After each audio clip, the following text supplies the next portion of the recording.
The following is an original production of AZPM News.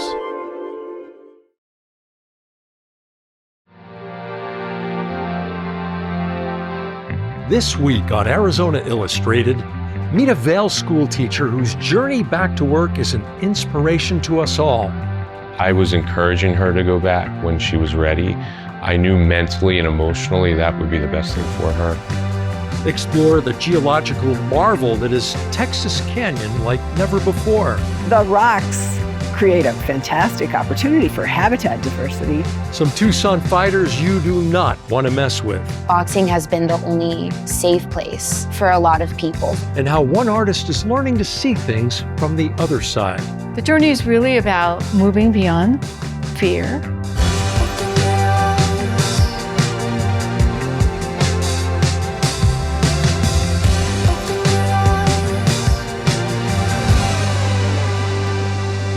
Hello, and welcome to Arizona Illustrated. I'm Tom McNamara.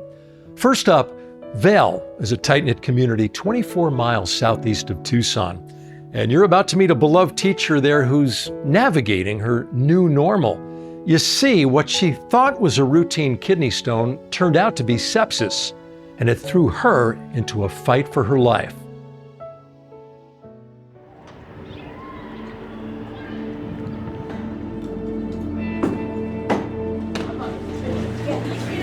You need your Chromebook, your notebook, and your pencil. At Esma Station, we have about 750 students, kindergarten through 8th grade. If the environment changes or something, then they could go extinct. Is that what I'm hearing? Teachers who are classified staff at Esma Station are so caring. They love each other, they love our students, they want them to find success, and they're usually really there for them. The organism can adapt. That somewhere I've known Lisa for 5 years. The environment's different, we need to change. And he told us. I remember interviewing her and thinking, should we just run out into the parking lot and be like, hey Lisa, come be our science teacher. She loved science and she loved middle school students. Then you could tell that she was going to have wonderful connections with them. Go ahead and discuss with your group. I've been teaching for 20 years. I've had multiple students throughout my career that made me realize that I was in the right place. Between students that I run into that are in college and tell me that they're getting a degree in engineering or getting a degree in physics, and that 8th grade science was the place where they started to really enjoy science. The best parts of my marriage would be just our friendship. We're definitely each other's best friends, and we just enjoy hanging out. And we don't need to go and do crazy things together or adventures. I mean, we just enjoy being around each other. Starting a family, obviously, was a big part of that. For fun, we like to watch movies together, go up to Pine Top, Arizona to fish and go for hikes, and play board games around the table up there. So winter break of 2022, my husband and I went to bed exhausted, as parents do on Christmas evening, and I woke up in the middle of the night with pain in my left flank. The pain was unmanageable, and my husband said, we need to get you to the emergency room. They said it looks like a kidney stone. They didn't find any sign of infection and sent me home. As the evening came around, she fell asleep on the couch. She wasn't looking normal, so I tried to wake her up and she wasn't waking up. So I called 911. Once they got me back to the emergency room, at that point, I was showing signs of sepsis. They had to kind of put her out, which I found out later it was going to be almost a 2-week coma. One of the head nurses told me to prepare for the worst and told me she wasn't going to make it. They needed to administer vasopressor medications, but one of the major side effects is they can completely restrict blood flow to your hands and your feet and then cause tissue death, which is what happened in me.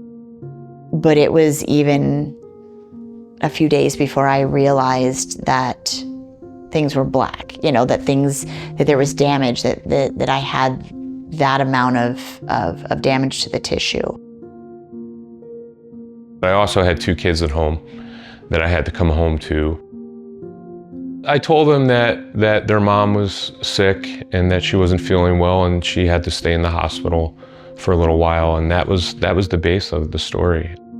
I remember the first time going to visit her and just thinking, like, thank goodness she's here. When I was released, I moved in with my mom because my house has stairs. And then about a month after, I was back in the hospital for amputation surgeries. Once I got prosthetic legs and was starting to be able to stand on them for longer periods of time, I was able to go back to the rehab hospital for a 3rd stay to learn how to walk on my prosthetics. One of the first things I told my therapist in the hospital, she had asked me, what are your goals? And I think the first thing out of my mouth was, I have to go back to my job. All right, today your reporter is seat number 4. I was encouraging her to go back when she was ready. I knew mentally and emotionally that would be the best thing for her. Once you open up the simulation, this is what the screen's going to look like, okay? We do donated sick leave in our school district, and the amount of people that stepped up and donated days to me kept me getting a paycheck the entire time that I was in recovery. In the beginning, you know, I really felt like I got treated differently because of my disability, as far as, you know, going into a public bathroom and people asking if you need help and those types of things, you know, and really kind of felt like I stuck out like a sore thumb. Going back to work and getting back into a classroom of middle schoolers that are who they are, whether you like it or not, I think has been the biggest factor in changing that for me. When I'm at school, nobody treats me any differently. I'll get more mobile. I want to start taking walks around the neighborhood, and the independence around the house, get back to being able to cook some and prep meals and some of those last things that I haven't started doing yet. To have such a life-changing event and just kind of keep it to myself, it felt like a waste. We need to take these experiences and share them with people and maybe help people out with things that they need to overcome in their own lives. Not everybody goes through what I went through, but everybody has hard things in their life that happen. The biggest thing she shows middle school students who are going through just a tough time in their life, those middle school years, is, hey, if I can do this, you can do anything. Once you start the population, once the first generation occurs. And that's kind of what, you know, this whole thing has taught me, is like, we just have to look at it differently. And if there's a problem, solve it, and they would just keep moving. And then they would have all started talking, and it would have been bad. You know, even though this happened to me and it's a huge challenge, my life is still really good. I still have great people in my life that love me and that I love, and, you know, I still have a lot of laughter and a lot of enjoyment, and, you know, I think that's good for people to see. Have a good day. See ya. Bye, have a good one. See you later. 1 hour east of Tucson, right along I-10, is a geologic marvel. But this granite boulder field could only be seen from a rest area until now. The Amerind Foundation has created the Texas Canyon Nature Preserve and miles of trails so that individuals can explore this incredible landscape like never before.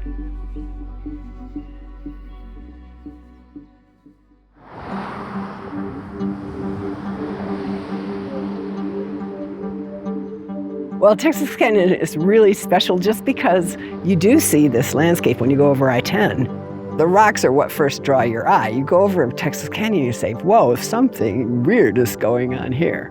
But there's no way to get into it except on private property. And so the fact that Amerind has this trail system that they've now opened to the public is really awesome, because it gives visitors a way to actually walk through these rock formations. When people find out that I'm a geologist, the number one question that they ask is, how did those boulders in Texas Canyon get there?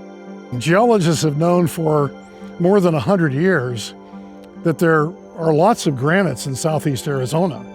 There was not a tectonic explanation for why the granites were here until plate tectonics emerged in the early 70s. When oceanic crust was subducted underneath North America 50 million years ago, it didn't go down its normal steep angle. And so it slid under southeast Arizona. And only when it came this far east did that slab, as we call it, penetrate the 100-kilometer depth required for a granite to form through crustal melting. The granite oozed its way up, granite cut by very regular fractures. If we could explore our way through the granite, we would be exploring through cubes of granite. The fractures are conduits for hot fluids that came in along the sides and base and top of the cubes and eroded chemically the corners to the point where when surface erosion takes over, the corners are completely rounded off and the cubes are transformed into spheroids and ellipsoids. The rocks create a fantastic opportunity for habitat diversity. This habitat is more Chihuahuan than Sonoran.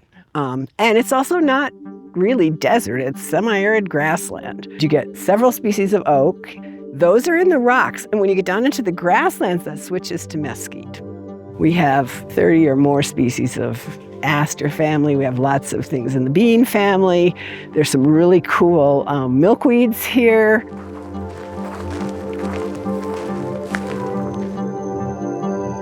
So I learned to make baskets at the age of 5. I started weaving.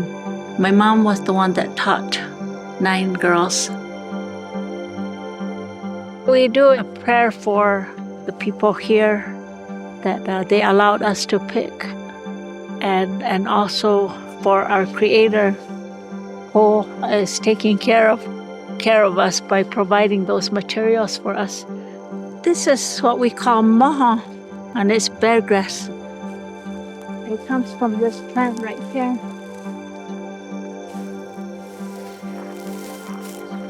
This from the yucca plant. That's the yucca plant, the takui, white takui.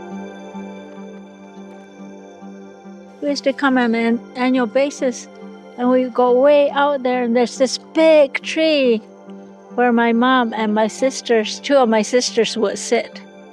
While we're out there picking, that's where they're at. And then they start putting them kind of in loose bundles. Chumamak Hill. It's after the autumn word, Chumamak, because they couldn't say it our way. Chumamak Hill, but that's Chumamak. It's the horntail hill over there. That one we call Hoi, and that's where we get these from. These are the roots of that plant, and you have to dig in there to get these. You have to be careful not to try to take all of them. If you take too much off, you're going to kill that plant.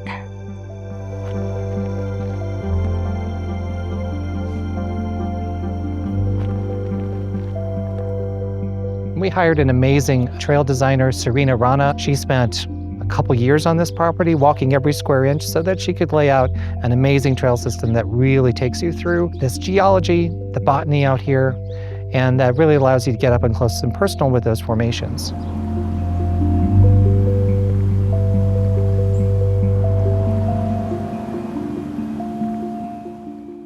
T-Town Boxing and Fitness in Tucson used to have a mere trickle of female members, but now they see a steady stream of women of all ages and backgrounds stepping into the ring, redefining strength and challenging expectations.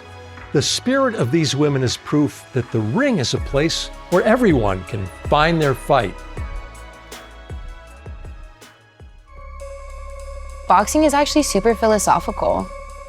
You have these realizations because you're like, maybe in this moment in life, I didn't protect myself like I should have. I didn't have that exit strategy. Boxing gives me the structure to strategize my own personal life. I'm looking out for my own best interests so that way I can grow and get where I need to get to. Boxing is very complex.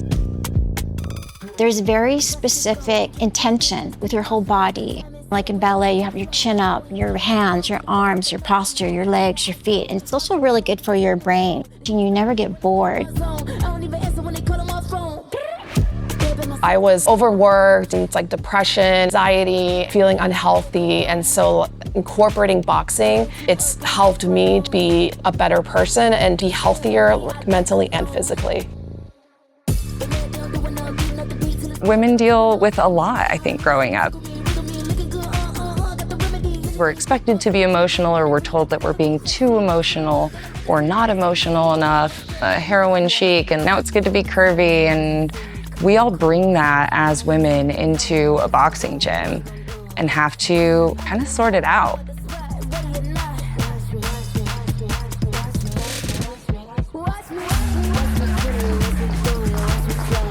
Women who come to my class, there's an automatic level of comfort there in that we have the shared experience of dealing with all of these things that are quite unique to women.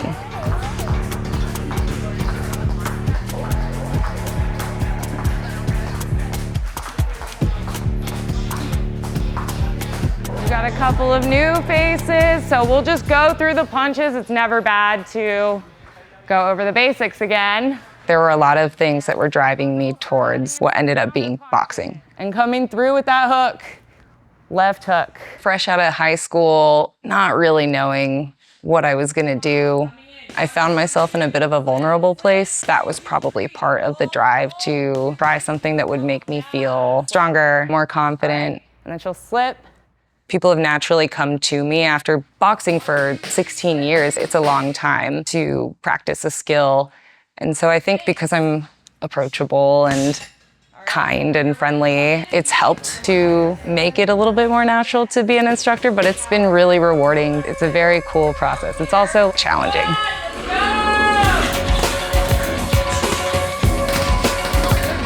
It was after the pandemic. I had not done any exercise. I gained 20 pounds. In this gym, it was just convenient and easy. Because at the time I was 59, it's like, are you sure boxing is for someone my age? And he talked me into it and just fell in love with that. I remember when I was in my 30s, seeing women in the 50s in the gym and just wanting to keep that vitality myself. I initially started it for fitness purposes, but then when I saw that there was an opportunity for me to develop to a level where I could compete, it was a no-brainer. I don't necessarily like sparring guys because it's like, there's just a power difference. A lot of times, you know, you're calling other gyms, hey, do you have a girl? Do you have any time to meet? So now we have a solid group of 5 or 6 that spar every single Friday, which is highly unusual. So I'm forever grateful because it has developed me so much as a fighter, and it just prepares me so much more for competition. When I was in high school, I really didn't take it super seriously. It was mainly just a form of exercise. But I remember someone had brought up taking it to the next level. And I was like, no, like, there's no money in it for women. And I think when I came back to it now as a 26-year-old, and now it's for the women, you can tell. Small scale and big scale.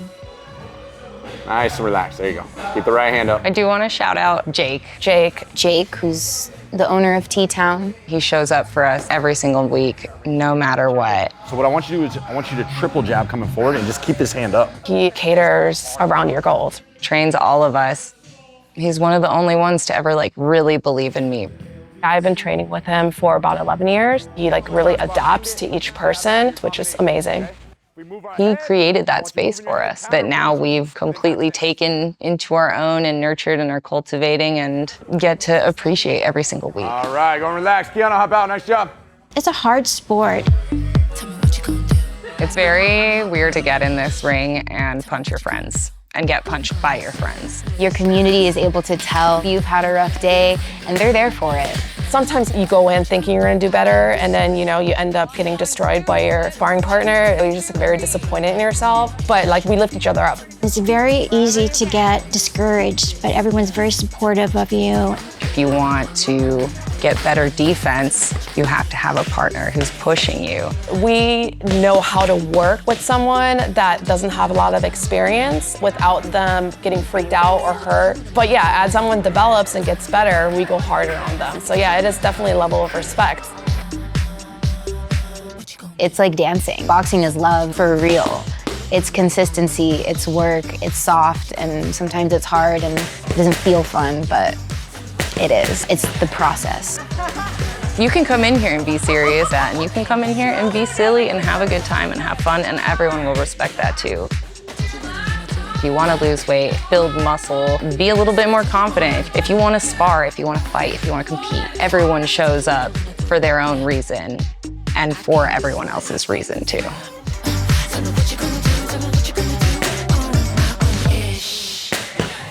To be a competitive fighter, you have to have a community. Sparring is like the most important part, and that way, you know, when you step into the ring in a competition, you are prepared for just about anything. Boxing has been the only safe place for a lot of people. Their home wasn't safe, or the adults in their life didn't look out for them. So boxing and their coaches and their team, that's where you built yourself up. It's so empowering and to feel safe that you can take care of yourself. And it's something that I didn't expect when I started, but I love having that. I love feeling strong. You also emotionally get a lot of things out. 1, 2, yeah. After gaining and losing weight many times in very, very unhealthy ways, to have boxing and to have this like female team that we have here has been kind of my North Star. I am surrounded now by women who support me and know what my goals are, and to have that center, it all falls away. It does cut out all of the noise. Triple jab. This gym is my home. Like, we fight to protect it. Besides my family, the realest people ever. I'm just very thankful for this community and for the women who came before and for the women who are here now and for the women who have yet to show up. We're waiting. Good work, keep it up. Like what you're seeing on Arizona Illustrated? Then connect with us on social media for even more Arizona Illustrated. Meet our team, go behind the scenes of Arizona Illustrated location shoots, see exclusive bonus content from our segments, and find out the stories behind the stories. Got an idea for the show, a comment or question? Let us know. Like, follow, and subscribe to Arizona Illustrated on Facebook, Instagram, and X. What would you do if you were driving alone through the desert at night and you saw someone rolling a flat tire along the side of the road? For artist Rebecca Wilder, that moment was not hypothetical. She saw the figure, hesitated, and then made a decision that would change her life. She turned her car around.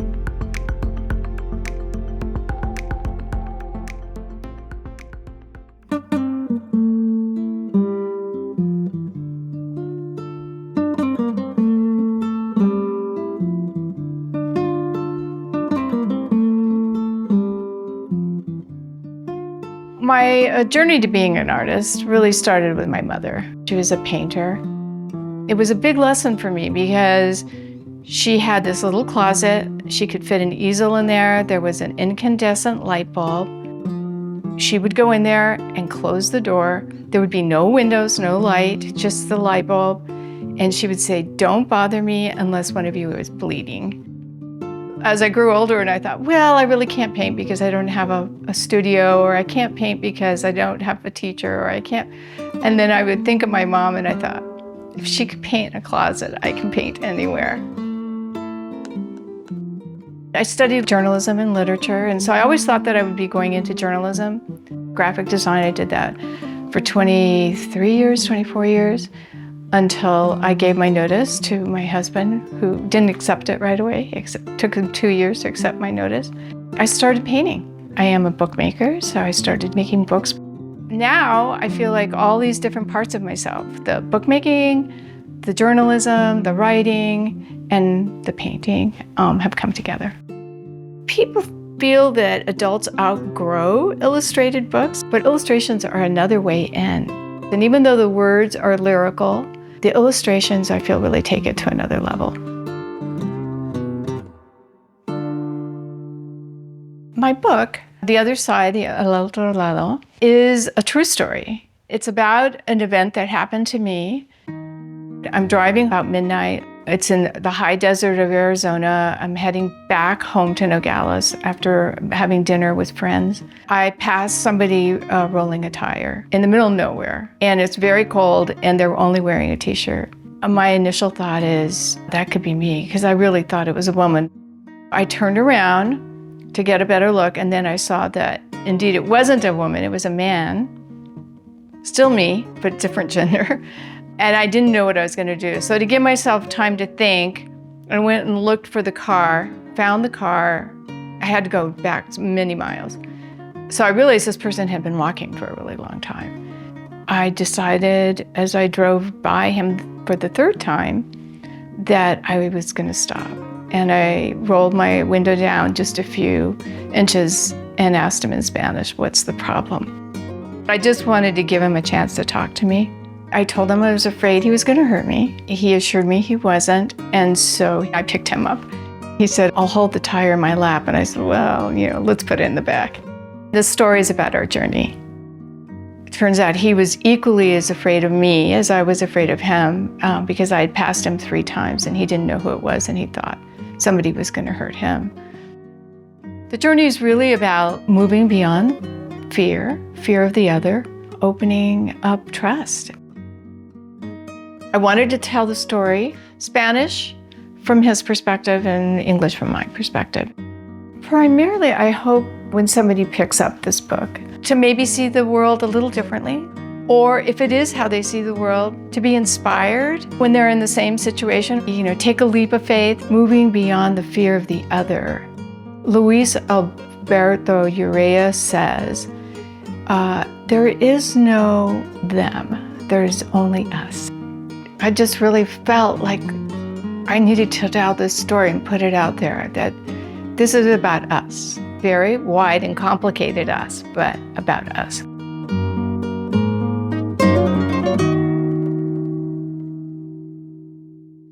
Before we go, here's a sneak peek at a story we're working on. Then in 1941, somehow the mayor of Nogales got involved, and he wanted to reopen the quarry, and he wanted to enlarge it. And the residents of the area and people from throughout Tucson said, no, we don't want the entire A Mountain taken away and quarried. So then the city did an eminent domain thing and acquired it to be Tucson City Park. Also, the local neighborhood people were tired of the explosions from the dynamite that they were using to blast the rock. Thank you for joining us here on Arizona Illustrated. I'm Tom McNamara. We'll see you again next week.